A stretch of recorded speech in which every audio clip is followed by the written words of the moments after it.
Nesta noite nós queremos saudar a todos os ouvintes, não só ouvintes como também aqueles que nos assistem através da rádio, através da televisão, através da plataforma YouTube, com a gloriosa paz do nosso Senhor e Salvador Jesus Cristo. Mais uma terça-feira o Senhor nos proporciona para podermos estar debruçados sobre a sua palavra. Este é um culto de estudo bíblico, estudo da palavra, e pedimos de facto que Deus nos dê a sua graça de formas a podermos já apresentar este estudo e que Ele possa trazer edificação para a nossa alma, o nosso espírito. Então, vamos fechar os nossos olhos para darmos continuidade ao nosso estudo.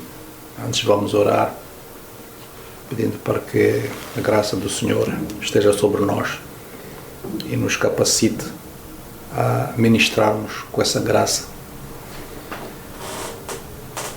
Pai, no nome do Senhor Jesus, nós nesta noite queremos Te louvar, glorificar e exaltar o Teu nome, Te dar graças.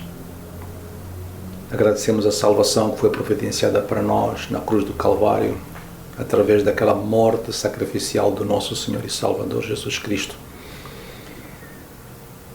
E queremos agradecer este privilégio de nesta noite estarmos debruçados sobre a Tua Palavra. Pedimos que, Senhor, possas abrir o nosso entendimento para que esta palavra possa trazer para nós edificação, Senhor. Abençoa o Teu povo e a Tua igreja que está escutando atentamente a Tua palavra, Senhor. Desde já vai a nossa gratidão, orando assim no nome do Senhor Jesus. Amém. Ok? Vos convido a abrir as vossas Bíblias na segunda carta, na primeira carta que Paulo escreve aos Coríntios, no capítulo 2. Mantenham com essa passagem aberta. Vai ser o nosso estudo nesta noite, vai se versar sobre esse trecho da primeira carta que Paulo escreve aos Coríntios, no capítulo 2, e mantenha aberta essa passagem para juntos podermos aprendermos a palavra do Senhor. E o assunto que nós queremos trazer nesta noite, até certo ponto, fala daquilo que é a simplicidade do Evangelho. E por vezes, ou sempre, nós como humanos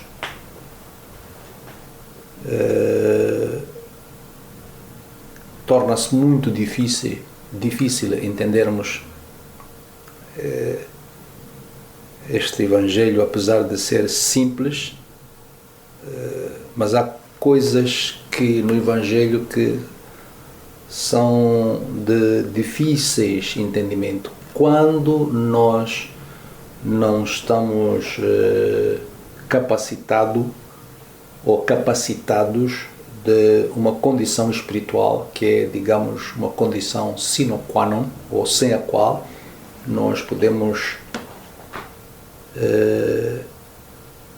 entender a simplicidade do Evangelho.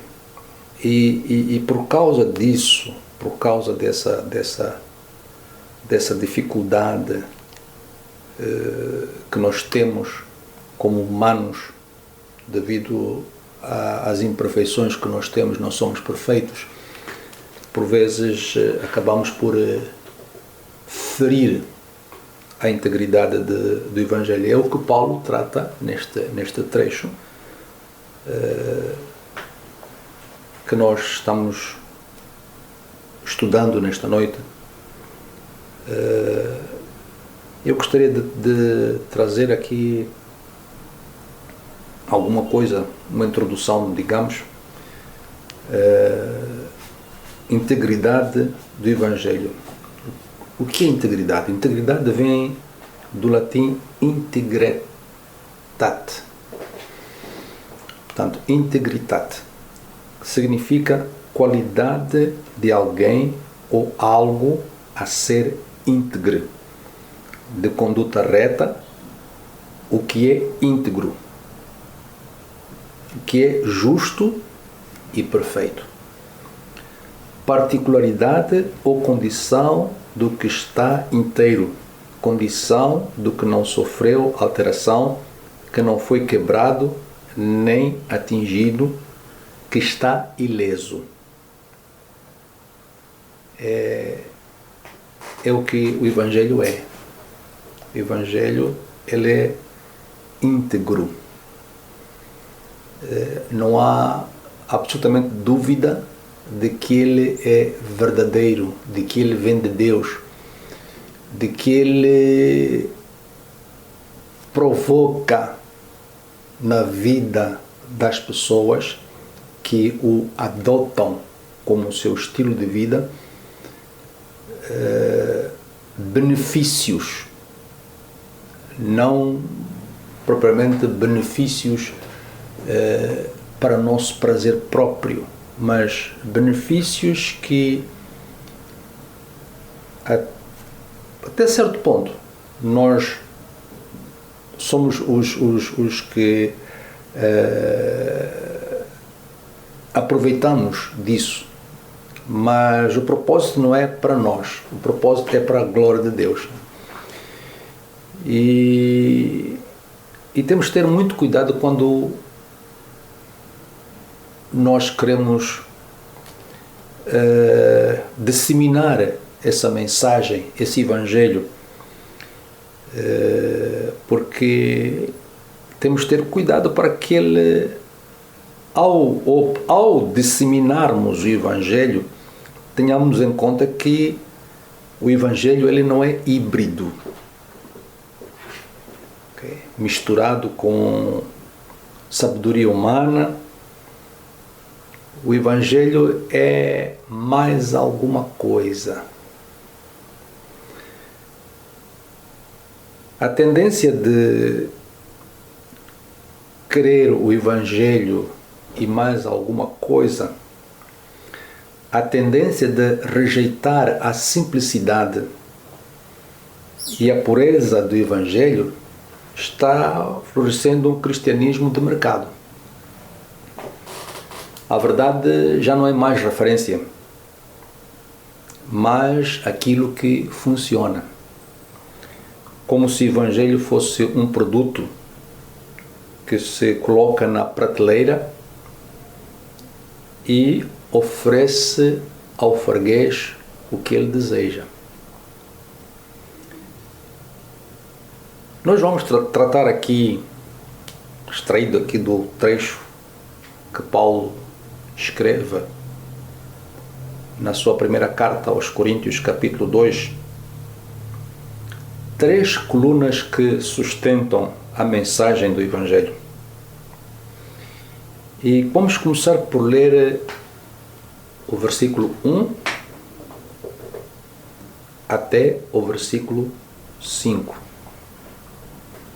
E aí vamos prestar bem atenção que o Evangelho está essencialmente centralizado na morte de Cristo. Repito, observaremos neste trecho que vamos ler, do versículo 1 ao versículo 5, que o Evangelho está essencialmente centralizado na morte de Cristo. Então, vamos ler com muita atenção. Me acompanhem, embora a minha tradução é a tradução do King James atualizada, tanto Rei Tiago, versão atualizada, diz assim: eu mesmo, irmãos, quando me dirigi até vós, não foi apenas com um discurso eloquente, nem ostentando sabedoria para vos anunciar o testemunho de Deus. Já aqui demonstra a simplicidade do Evangelho. Eu no início disse, desde que nós estejamos imbuídos ou tenhamos uma qualidade espiritual. E é muito importante que a presença do Espírito Santo esteja em nós, porque é Ele que é o professor por excelência. Não é, nem vem de nós, mas é o Espírito Santo que nos revela. Então, precisamos do Espírito Santo para nos capacitar e nos ajudar a revelar esta simplicidade do Evangelho de formas a não trazermos acréscimo absolutamente nenhum. De formas que este Evangelho não seja híbrido. Okay? Mais alguma coisa, como se o Evangelho não estivesse completo. Precisamos de mais alguma coisa. E nos últimos dias, ou nestes últimos tempos que a Bíblia chama de tempos difíceis, constatamos isso. Que é o Evangelho mais alguma coisa. Mas não pode ser assim. No versículo 2, continuando, diz que: porquanto decidi nada saber entre vós, a não ser Jesus Cristo e este crucificado. Portanto, o Evangelho está centralizado na morte de Cristo. É por isso que para os judeus esta questão de Evangelho estar centralizado na morte de Cristo causava para eles escândalo. Como? Mas é assim, ele tem que estar centralizado, fundamentado, baseado na morte de Cristo na cruz. Versículo 3. E foi sob fraqueza, temor e grande temor que estive entre vós. Versículo 4. Minha mensagem e a minha proclamação não se formaram de palavras persuasivas de conhecimento. Vejam bem o que Paulo diz, que minha mensagem e minha proclamação não se formaram de palavras persuasivas de conhecimento. Não se trata de persuadirmos a ninguém. É um instrumento que posso dizer que não é autorizado o servo do Senhor usar. Persuasão para que as pessoas creiam no Evangelho. Simplesmente com a sabedoria do alto, tragamos o Evangelho. Simples, puro e genuíno. Não se formaram de palavras persuasivas de conhecimento, mas constituíram-se em demonstração do poder do Espírito. O Espírito Santo, nos dias de hoje, nos capacite para que nós possamos trazer esta mensagem no poder do Espírito Santo. Para que, de facto, tragamos uma palavra revelada para nos animar, para nos encorajar, para nos fortalecer, para nos edificar no Senhor. No versículo 5, e para que a vossa fé não se fundamente em sabedoria humana, mas no poder de Deus.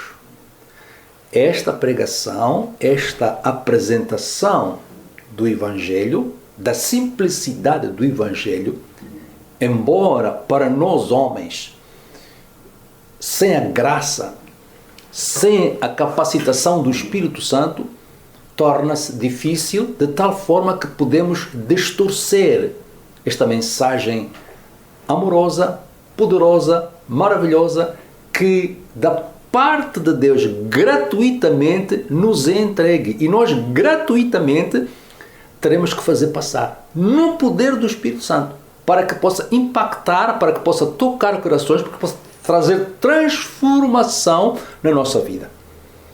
Somente com este poder do alto, poder pelo qual Deus nos comissiona, nos capacita para disseminação desta palavra, de forma que a integridade do Evangelho não seja tocada ou denegrida. Então, como dizia aqui, primeira coluna que nós temos que ter em conta na propagação da mensagem do Evangelho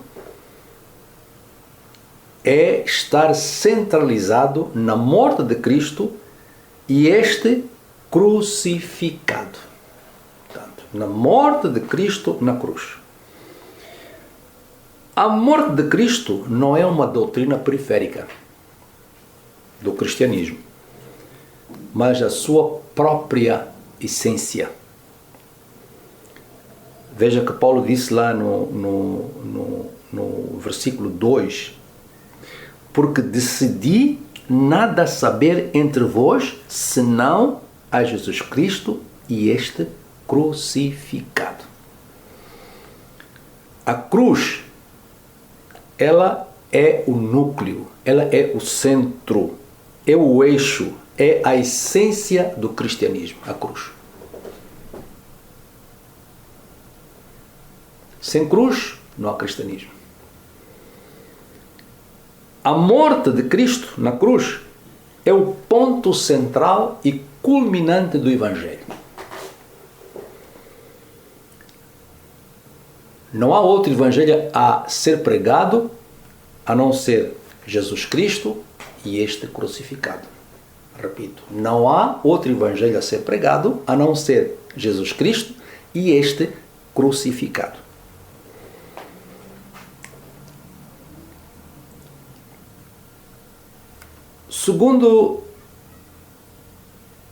Segunda coluna que sustém a verdadeira mensagem do Evangelho.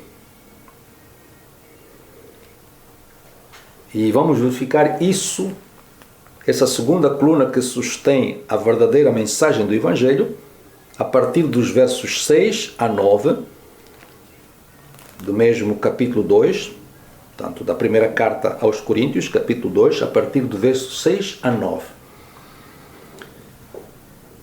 O Evangelho foi concebido na eternidade e faz parte do plano eterno de Deus. O Evangelho foi concebido na eternidade e faz parte do plano eterno de Deus. Quer dizer, antes de nós existirmos, já Deus havia concebido o Evangelho. Se não, vejamos, versículo 6. Contudo, falamos de sabedoria entre aqueles que já têm maturidade. Esta é outra coisa que nós precisamos de entender. Quando Paulo diz que contudo falamos da sabedoria entre aqueles que já têm maturidade. Quem são aqueles que já têm maturidade? São aqueles que são salvos? São aqueles que foram lavados, purificados pelo sangue de Jesus? São aqueles que são detentores da parte de Deus, do Espírito Santo de Deus, que habita neles, vive neles, e foram enchidos com este Espírito Santo de Deus, para poderem interpretar corretamente esta mensagem. Só estes têm essa qualidade de poder entender. Então, precisamos, olhando para, observando este trecho, observando este versículo, necessitamos de buscar essas qualificações espirituais que nos credenciam para podermos disseminar essa mensagem pura, genuína, simples, embora para alguns sábios, ou para os sábios deste mundo, que não têm esta condição espiritual, não entendem. Ficam escandalizados com esta mensagem pura, genuína e de vida. Porque o Evangelho transmite vida. Quando nós recebemos o Evangelho, provoca uma transformação na nossa vida. Transformação para o bem. Passamos a ser detentores da graça de Deus, porque ali onde outrora o pecado havia abundado, como Paulo escreveu, a graça de Deus superabunda. Então, contudo, versículo 6, contudo falamos de sabedoria entre aqueles que já têm a maturidade. Não me refiro, entretanto, à sabedoria desta era, ou dos poderosos destes séculos, que estão reduzidos a nada. Veja o que Paulo escreveu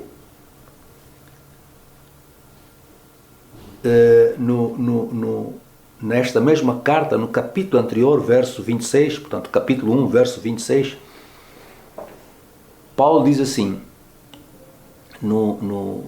podemos começar pelo verso 25, porque a loucura de Deus é mais sábia do que os homens, e a fraqueza de Deus é mais forte do que os homens. Porque vedes, irmãos, a vossa vocação, que não são muitos os sábios, segundo a carne, nem muitos poderosos, nem muitos nobres que são chamados. Versículo 7. Ao contrário, falamos da sabedoria de Deus, do mistério que estava oculto, o qual Deus preordenou antes da origem das eras para nossa glória. Como dizia, o Evangelho foi concebido na eternidade e faz parte do plano eterno de Deus. Ao contrário, falamos da sabedoria de Deus, do mistério que estava oculto, o qual Deus preordenou antes da fundação do mundo, como diz algumas traduções. Aqui na minha tradução diz que antes da origem das eras, para a nossa glória. Maravilhoso Senhor. Para a nossa glória. Para o nosso benefício. O Evangelho não coloca em nós peso.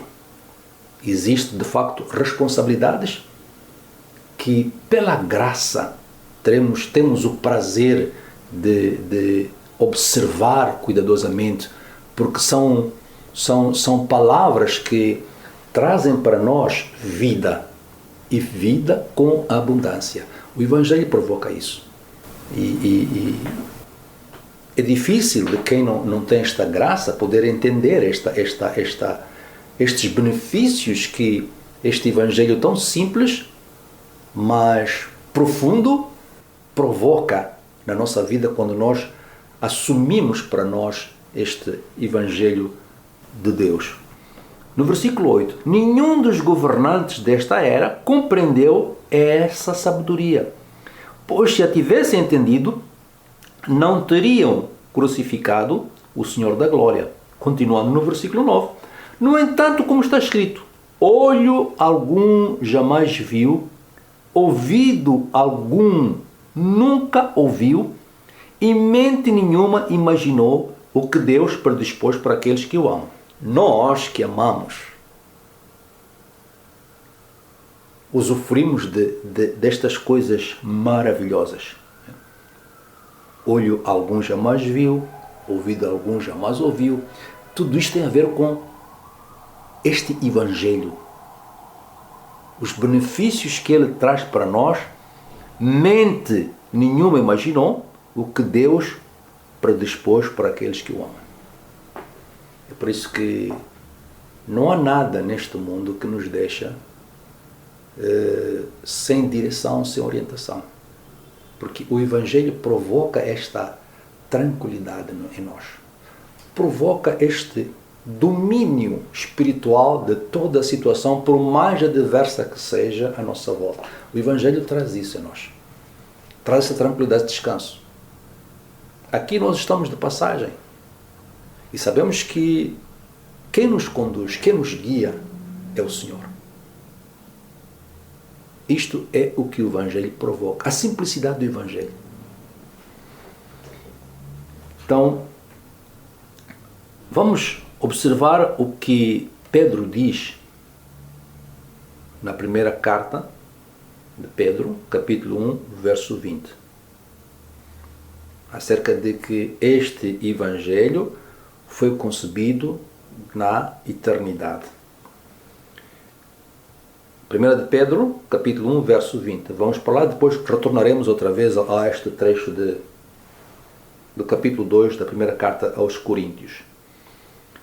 Cristo foi escolhido por Deus antes da criação do mundo e foi revelado nestes últimos tempos em benefício de vocês. Que coisa maravilhosa! Que coisa maravilhosa! Podemos nos alegrar e sentir gozo, prazer destas coisas, porque são coisas espirituais. Quando nós entendemos através dos olhos espirituais da pessoa bendita do Espírito Santo que habita em nós, nos maravilhamos quando estamos nos deliciando, quando estamos lendo, quando estamos meditando nas Sagradas Escrituras, destas benesses que Deus coloca à nossa disposição. E nos alegramos. Cristo foi escolhido por Deus antes da criação do mundo e foi revelado. Veja esta palavra, revelado. Não é qualquer pessoa que tem essa graça, esse privilégio de ser revelado.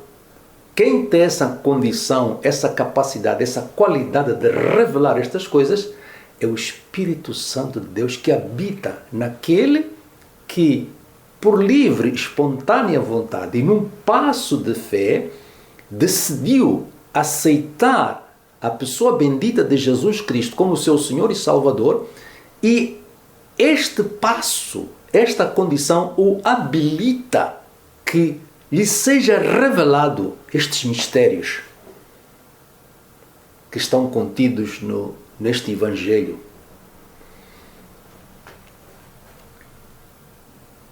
E vamos para o terceiro e o último, ou a última coluna que sustentam a verdadeira mensagem do Evangelho. Lembre-se que a primeira coluna, o Evangelho está centralizado na morte de Cristo na cruz. A segunda, o Evangelho foi concebido na eternidade e faz parte do plano eterno de Deus. E terceiro, que iremos encontrar, a terceira coluna que iremos encontrar a partir do verso 10 a 16 do capítulo 2 da primeira carta que Paulo escreveu aos Coríntios, o Evangelho é revelado pelo Espírito Santo de Deus por intermédio da Palavra de Deus. Ao lermos a Palavra de Deus, o Espírito Santo nos revela, nos habilita a podermos entender o que está escrito neste papel. Que parece que estas letras não têm vida, são mortas. Mas quando eles têm a ver com nossa atitude. Mas quando nós estamos lendo isto através dos olhos do Espírito Santo de Deus, através do entendimento do Espírito Santo de Deus, que nos revela estas coisas, entendemos isto e absorvemos para nós, e elas transmitem para nós vida e vida com abundância. O Evangelho é revelado pelo Espírito Santo por intermédio da palavra de Deus. Não é através de sabedoria humana. É aquilo que eu dizia no princípio. Este Evangelho não é híbrido. Não precisa mais de alguma coisa para que ele possa ser entendido por nós. Não. Deve ser proclamado nesta sua simplicidade, no poder de Deus. De forma que quem a ouve, aceite e provoque uma transformação espiritual na sua vida. Para a glória de Deus. Então, vamos ler os versos 10 a 16. Perdão. Deus, todavia, o revelou a nós por intermédio do Espírito Santo. Não é com sabedoria humana. Não é através da capacidade humana, do entendimento humano, mas é através da revelação do Espírito Santo de Deus que nós somos detentores destas verdades e, ao sermos detentores destas verdades espirituais, Deus nos capacita para que nós possamos transmitir a outros. Porquanto o Espírito a tudo investiga, até mesmo as profundezas de Deus. Portanto, quem tem o Espírito Santo de Deus, ele tem essa capacidade de penetrar, através do Espírito de Deus, as profundezas de Deus. E se deleita nessas profundezas espirituais de Deus e cresce e se edifica espiritualmente e tem também a capacidade de poder trazer isto e passar esta mensagem para os demais.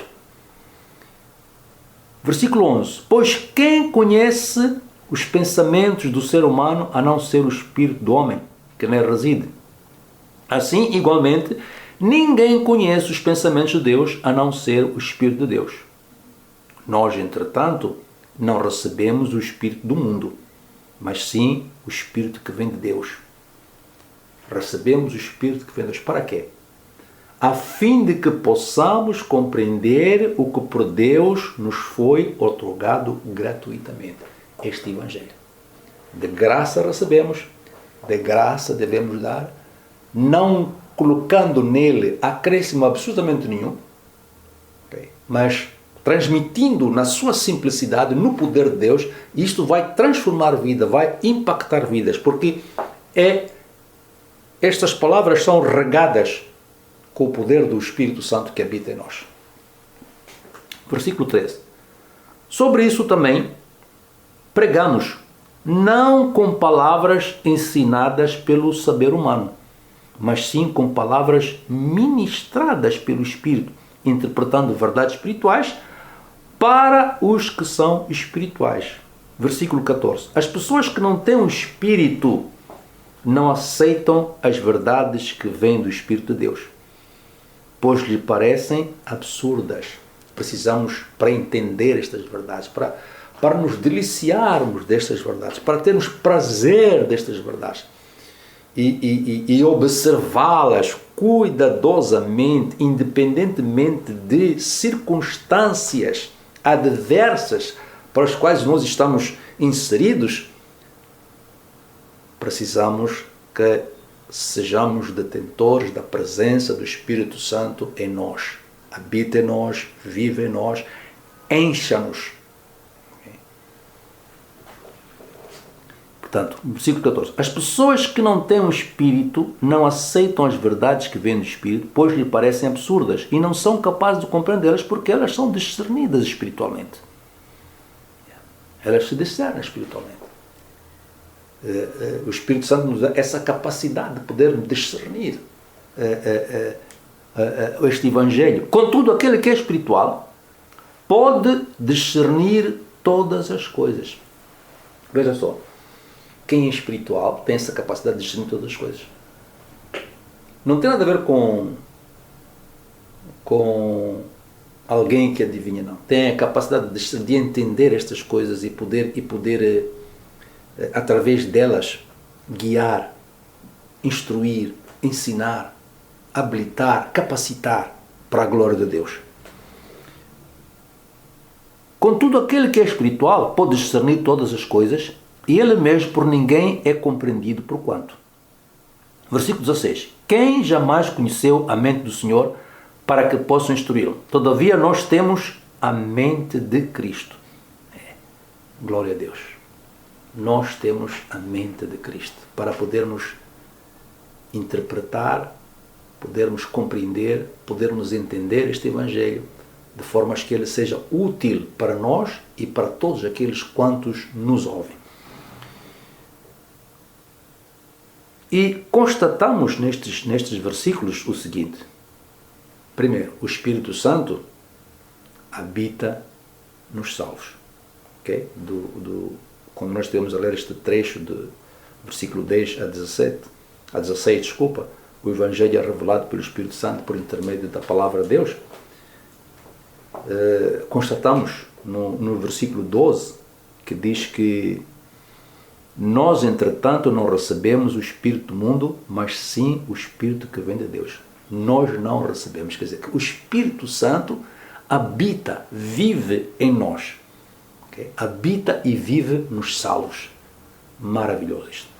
2. O Espírito Santo sonda tanto os salvos quanto as coisas profundas de Deus. Versículos 10 e 11. Deus, todavia, o revelou a nós por intermédio do Espírito Santo. O Espírito Santo nos revela todas estas coisas maravilhosas. E no versículo 11 diz que, pois quem conhece os pensamentos do ser humano, a não ser o Espírito do homem que nele habita. Assim, igualmente, ninguém conhece os pensamentos de Deus, a não ser o Espírito de Deus. E esse Espírito de Deus habita em nós e dá-nos essa capacidade de conhecer esses pensamentos de Deus a nosso respeito. Não são pensamentos de paz para nós, como Isaías escreveu isso. Portanto, o Espírito Santo sonda tanto os salvos quanto as profundezas de Deus.